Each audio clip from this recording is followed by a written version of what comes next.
Welcome to the Great Detectives of Old Time Radio.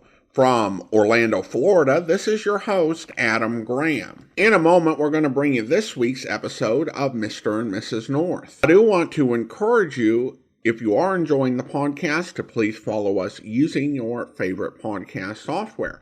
I also want to encourage you to check out my wife's business, Ashira Clips. There you can buy a wide variety of different headbands, hair clips, and hairpins to suit a wide variety of different styles and tastes, as well as different lengths. You can find these at lilarose.com. That's LILLA rose.com/Ashira, ASHIRA. Now, from December 9th, 1947, here is Call Me Choo.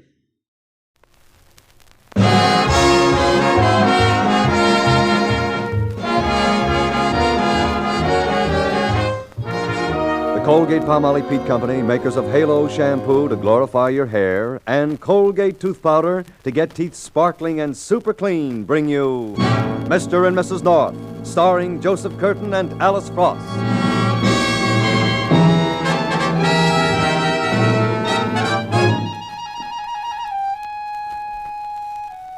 In all respects, Pam and Jerry North's car is an excellent car with only one defect. It always picks the long way home. That's especially the trouble tonight when Pam and Jerry are coming from a weekend in the country, and the car seems to have chosen the longest, darkest, and most deserted road. Pam, I'll have to take 10 minutes shut-eye, darling, before we can go on. I'm getting dangerously sleepy. Well, let's do it then, Jerry. This is no place to have a smash-up. Just lie back in the seat, dear. Right. Oh, I can just feel myself drifting right off to sleep, can't you? Jerry. That's right. Go to sleep right while I'm talking. For all you know, I might have had something very interesting to say. I didn't, but I might have.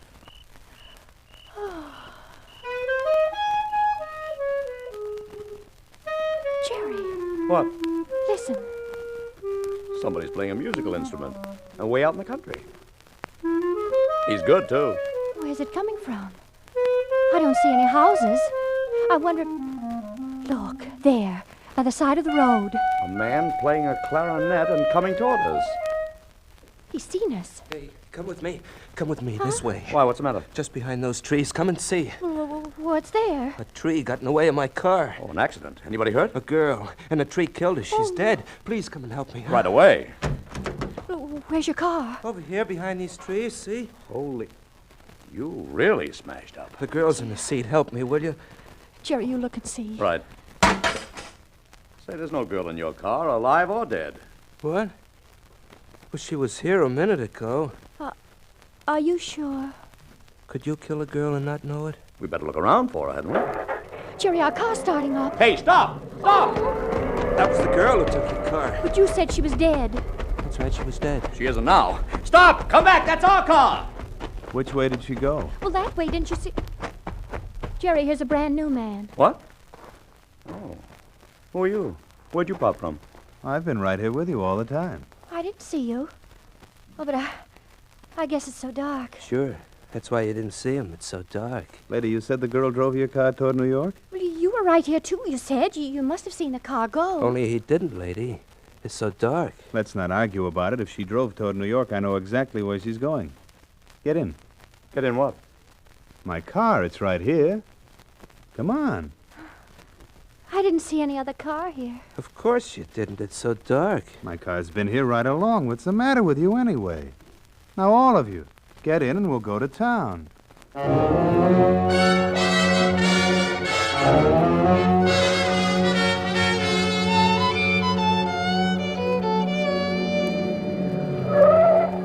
Here we are.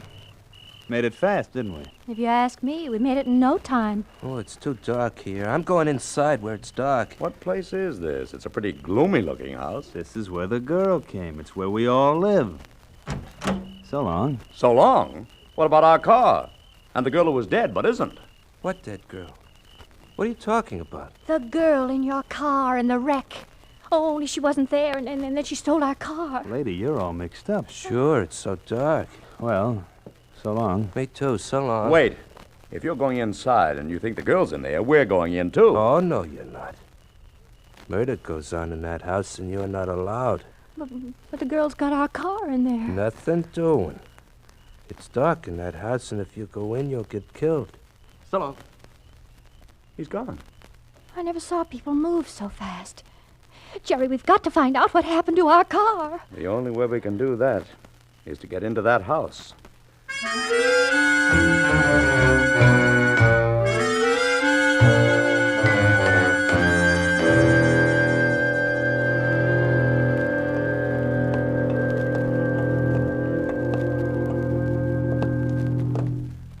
Jerry, it's so dark. You sound like that clarinet player. This is the darkest cellar I've ever been in. I don't think it's a cellar, dear. It's a corridor. I can touch both walls at once. Oh. Do you hear anything? No. We'll have to get upstairs. Here's the door. Can you open it? I can't find the handle. Oh, here it is. Stick right behind me, Pam. I'm so close behind you. I'm practically in front of you. Here it goes. It's heavy. There. Oh! Jerry, what is it? It's a jam session. These men are musicians getting together and playing just for themselves. There's the man who drove us in. He's playing the trumpet. And next to him, that clarinet player. There's no air in here. And it's hot. Jerry, there's the girl, and she's singing. Yes, her mouth's open, but the orchestra's so loud I can't hear her. Can you? No. Oh! Jerry, look at the walls. They're closing in on us. The room's getting smaller and smaller. But look behind the musicians. There's no wall at all. Only black space. We'd better get out of here. Oh, no. You can't get out now. Oh, the clarinet player. But how can you be talking to us here? Your clarinet's still playing. My clarinet plays by itself. Huh? I told you not to come in here, didn't I? Now you're gonna die. Jerry! You're gonna die by the knife in my hand. Jerry, where are you? Help me! He's gone. Now listen to that trumpet. Listen to him climb. Okay, boys? 1, 2. When he hits high C, this knife goes right into you. Oh, no. Jerry! Jerry, where are you? Listen to the trumpet. G sharp. A. B flat. Now look at this knife, and here comes high C. Jerry! Pam! Pam, darling, what's the matter? Help me! The knife! I see! Don't leave me. I'm right here, sweetheart. Wake up. Wake up. Huh? Oh, I was asleep. Sure. Oh, darling, what a horrible dream. It must have been. You were waving your arms and kicking your legs. But you're safe in the car, and we can start driving home again. Oh. You know, darling, it all started when I dreamed I heard a clarinet playing. And then I saw him. Jerry, am I awake? We both are. And I hear it, too. Somebody's playing a clarinet somewhere near us on the road.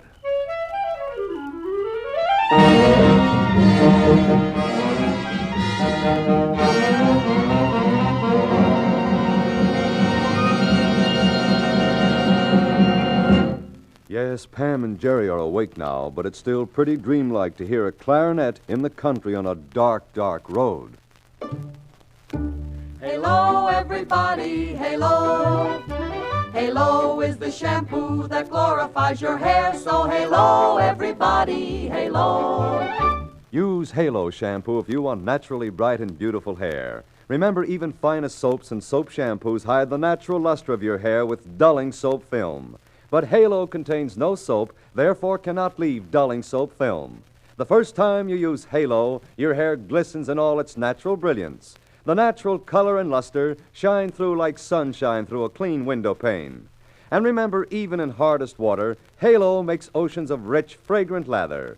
Halo quickly carries away loose dandruff and grease, needs no lemon or vinegar rinse, because Halo leaves no dulling soap film, nothing to hide your hair's natural beauty. Say hello to Halo and goodbye to dulling soap film. Use Halo on your children's hair, too. Get Halo shampoo at any cosmetic counter. Remember, Halo glorifies your hair. So halo, everybody, halo. Halo shampoo, halo. Now, back to Mr. and Mrs. North.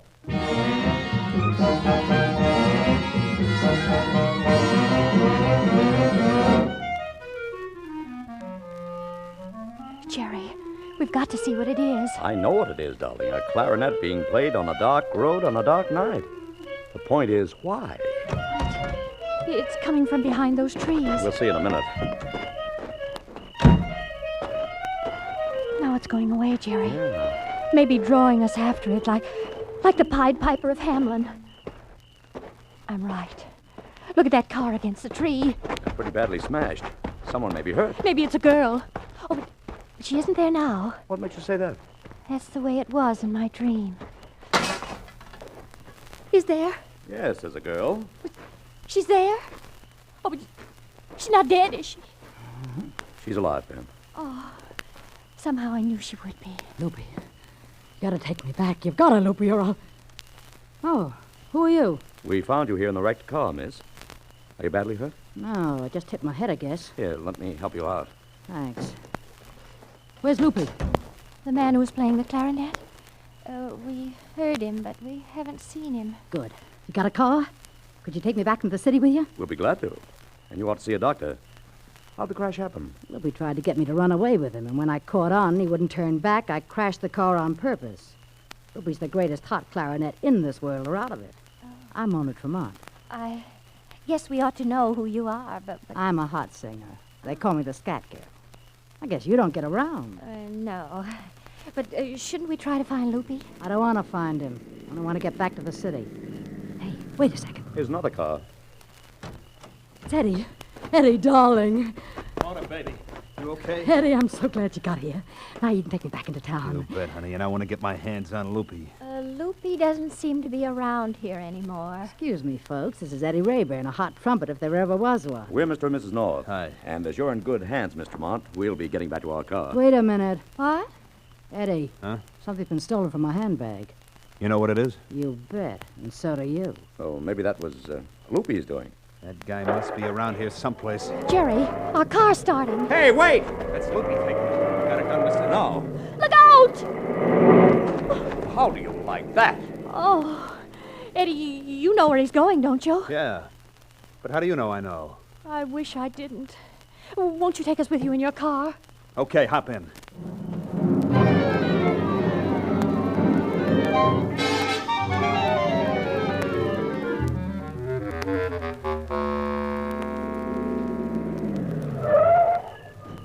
Okay, cats. There's your crate parked just ahead. I never expected that.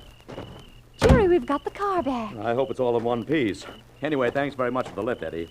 And Mona, I hope you're okay. I will be. So long, folks, and thanks. Oh, just a minute. I want to see that Loopy McGee and give him a piece of my mind for stealing our car. Now, look, Mrs. North, you're not going to see Loopy. I'm giving a private party. And you're not coming into that building with us or you'll get hurt. Permanently. Oh. Now, take your car and get going. So long. Nice people. We better go, Pam. It's late, and there's our car. Jerry, I'm remembering that awful dream, and it's all coming true. This strange building. This is where Eddie brought us before. Darling, forget it. Dreams never come true. I know, but something tells me we're not going to leave here. No? Just watch us. Get in, dear. I'll get in the other side. Jerry, look at this here on the seat. Never mind, dear. Never mind. Get in. But Jerry, it's a wanted circular for an escaped convict. Huh? Wanted, Eddie Malden escaped 6 weeks ago from state penitentiary while serving 3-year term for armed robbery. Dangerous. Former occupation, trumpet player. Look at the picture. That's Eddie, Yeah. the man who drove us into town, the man who just took the girl into that building. And this must be the thing Mona missed from her handbag. Loopy stole it from her. And they were both scared because Loopy found out he's a fugitive. That's right, Mr. North. Oh. Now I'll take it from you. Eddie, well, we thought you were inside. Give me that thing. Here you are. Well, so long, Eddie. Hold it. Now that you know who I am, you think I'm going to let you run off and call the police? Not a chance. Come on inside. Oh, dear. What are you going to do with us? Keep you locked up in the cellar while I finish some unfinished business?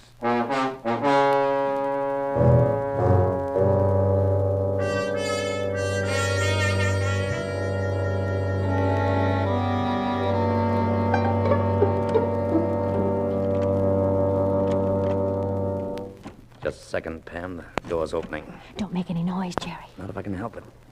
One more push. Okay, we're out. Oh, Gosh, it's dark. Jerry, it's exactly like it. Like what? Like the way it was in my dream. I wonder where that door is. Oh, I remember now. We just turned a corner, and there... Wait a minute. Oh, Don't move. who's that? I don't know. Just a man I bumped into in the dark. Won't be dark long. There's a light right here. There. Oh, there's two of you characters. Just what do you got in mind sneaking around here? Talk fast or you'll get in trouble. Let's begin by finding out who you are. Flash Farrell, Mona Tremont's manager and future husband. And there's a private jam session going on and you haven't been invited. Now you take a course. Jam session? Then there is a jam session. Yeah. What do you want with it? We've got to get in there to prevent Pam! Mr. Farrell, I want you to hear me sing. You sing, do you? Oh, haven't you heard of me? I'm Pam, Choo North. Choo. That's my style. Okay, Choo. And who's this guy? Look, Mr. Farrell. That's my husband, Hot Lips North. Did you ever hear him play on the zither? Zither. Who can play hot on a zither? Oh, you never heard Hot Lips. Has he, Hot Lips? No, he never has. It all sounds fishy to me. Okay, then. Just show us where the jam session is. Okay, Choo. And the first thing we'll do is to hear you sing. And you better be good.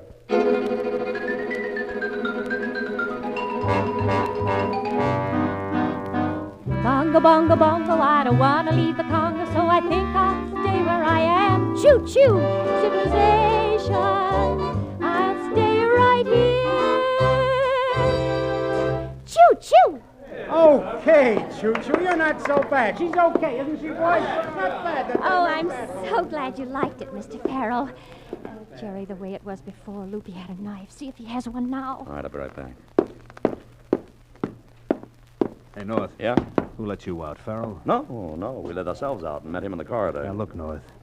Anybody that crosses me up gets it, including Flash Farrell. I'll kill anybody that gets between me and Mona. Farrell's in love with her, too, isn't he? Look at her, boy. Wouldn't you be? I've got a very charming wife, thank you. Say, Hot Lips. Oh, yes, Farrell? Sorry, we haven't got a zither for you. Oh, that's all right, Farrell. Oh, how did you think I was, Hot Lips? Just great. Choo. Eddie, how about giving us a number? Oh, sure, Loopy, but I'll have to make it the last for tonight. Okay, Eddie, but come on, Flash. Yeah, sure. I'll see you later, Choo. Jerry, it's more and more like my dream. You've got to stop Eddie from playing. Okay, I'll try. Hiya, folks. Say, I didn't know you two were hip. Hip? To what? To the rhythm. I didn't know you had the power. Look, Mona, I've got to get over to the bandstand. No, you don't. There's a gun in this handbag of mine.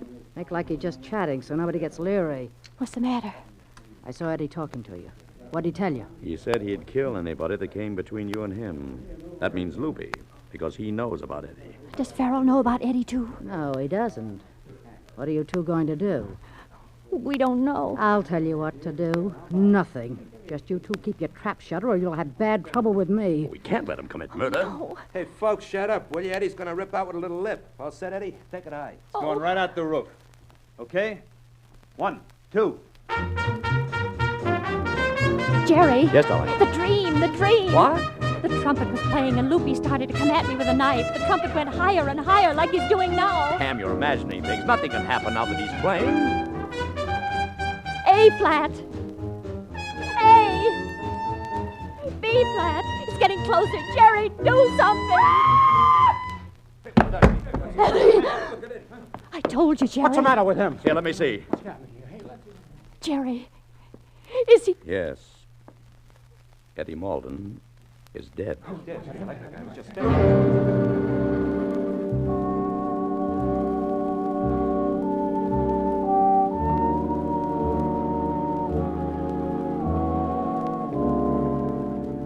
It's a bad spot for Pam and Jerry, for they know the murderer is right in that cellar room with them.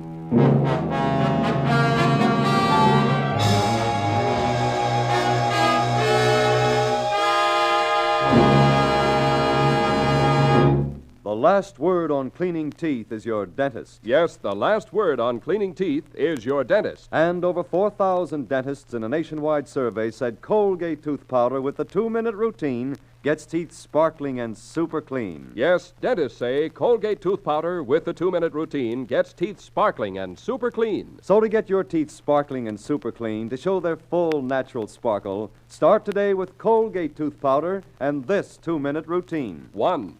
Brush your teeth night and morning for 2 minutes with Colgate tooth powder. 2. Be sure to brush all 3 surfaces of your teeth, the biting edge, the inside, and the outside. 3. And always stroke your brush away from the gums. Remember, dentists nationwide approve Colgate tooth powder with the 2-minute routine. Remember, too, Colgate tooth powder also freshens and sweetens your breath. The last word on cleaning teeth is your dentist. And dentists say Colgate tooth powder with the 2-minute routine gets teeth sparkling and super clean.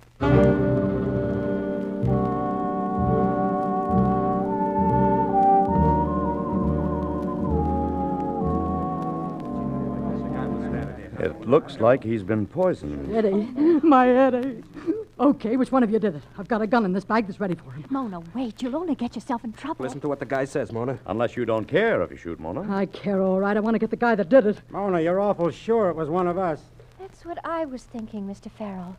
Mona, you were certainly anxious before to keep us away from Eddie. You're onto it, Pam. How about it, Mona? If anybody tries to hang Eddie's murder on me, they'll go right along with him. I loved him. Mona, don't point that gimmick at me. Listen to reason, Mona. I'm listening. Somebody talk. Pam, I've got an idea. No tricks now, Mr. North. What is it, Jerry? Eddie told me he was going to kill Loopy because Loopy knew he was a convict. And we all know Loopy was in love with Mona. You mean I killed him? You're off beat, mister. Not much.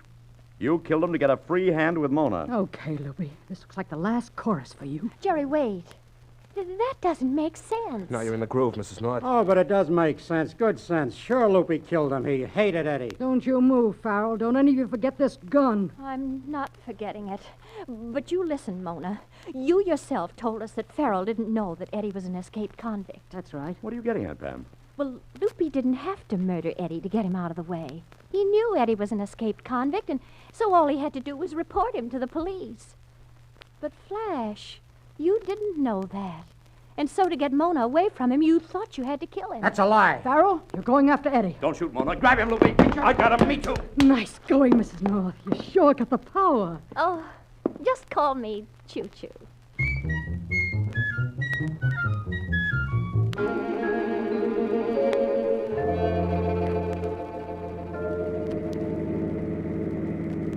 Oh, Jerry, what a night. Now it's almost dawn. We'll be home in a moment, darling. And then some sleep. I could go to sleep right now. Jerry, listen. It's that clarinet again. Where's it coming from?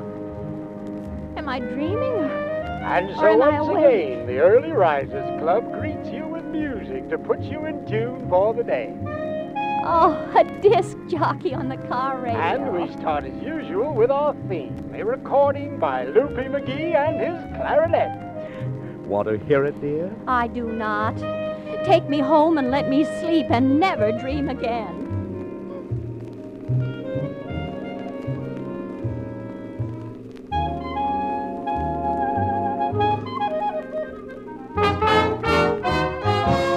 Remember, every Tuesday night at the same time, the Colgate-Palmolive Peet Company, makers of Halo shampoo and Colgate tooth powder, brings you Mr. and Mrs. North, starring Alice Frost and Joseph Curtin. The characters are based on those originally created by Francis and Richard Lockridge. Original music is composed and conducted by Charles Paul. The program is produced and directed by John Loveton. There's a fragrance that men love, so delightful and gay, caressing the skin you bathe with cashmere bouquet. You're enchanting and trancing with a subtle perfume that whispers of romance in a candlelit room. As And it's thrilling to bathe each day with cashmere bouquet. No other soap gives your skin this exciting bouquet.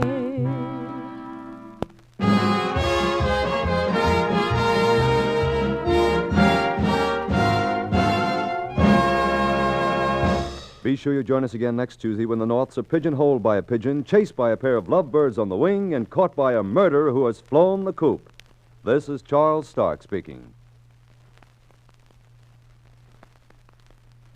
This is CBS, the Columbia Broadcasting System. Welcome back. The first half of the episode was one of the most trippy bits of radio I'd ever heard. It makes sense in a way that it turns out to be a dream because that explains the utter unreality of those scenes. But it's also really weird because this is really not the sort of show where you'd expect to have some really weird predictive dream be used as a central plot point. But it definitely held my attention, which is more the show's job than remaining true to whatever perceived genre conventions they might feel bound by. And of course, it should be said that Alice Pross was a solid singer. In fact, that's how her radio career got started when she was 16. Here, she seemed to be performing a medley of various songs designed to avoid singing too much of any of them to avoid paying any license fees. I'm not certain how Joseph Curtin would have fared on the zither, and it's probably best that we didn't find out. Well, now it is time to thank our Patreon supporter of the day, and I want to go ahead and thank Russell. Russell's been one of our Patreon supporters since November 2016, currently supporting the podcast at the Master Detective level of $15 or more per month. Thanks so much for your support, Russell, and that will actually do it for today. If you're enjoying the podcast, please follow us using your favorite podcast software and be sure to rate and review the podcast wherever you download it from. We'll be back next Thursday with another episode of Mr. and Mrs. North, but join us back here tomorrow for yours truly, Johnny Dollar, where... All right, when did it happen, Randy, and how? You said on the phone you have some leads. Clues all over the place.